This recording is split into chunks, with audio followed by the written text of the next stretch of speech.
परभणी से है, जहां श्री क्षेत्र शेरगांव के श्री संत गजानन महाराज की पदयात्रा का आज परभणी शहर में आगमन हुआ। इस अवसर पर भक्तों ने पालकी का बड़े ही उत्साह और श्रद्धा के साथ स्वागत किया। शहर के मुख्य मार्गों पर पालकी के स्वागत के लिए जगह जगह अल्पाहार और नाश्ते की व्यवस्था की।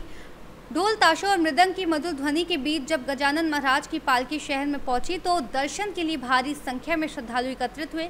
पिछले 20 वर्षों से प्रमोद भाव कुटे के सौजन्य से स्टेशन रोड स्थित विसावा कॉर्नर पर सूखे मेवे का वितरण किया जाता है। इस परंपरा को निभाते हुए इस वर्ष भी कुटे परिवार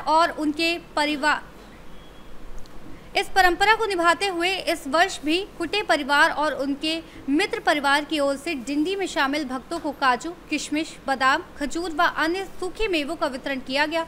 इस अवसर पर आयोजक प्रमोद कुटे, भानुदास चपधर, आकाश सांगले आदि उपस्थित थे। गजानन महाराज अनेक वर्षापासून विठ्ठलाच्या दर्शनाला जात असतात आणि जात असताना हे पायी दिंडी असती।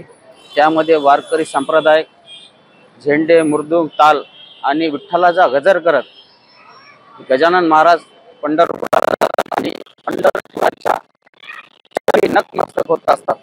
त्या निमित्ताने शेगावहून पालखी जेव्हा निघते, परभणीमध्ये पालखीचा प्रस्थान होत असते।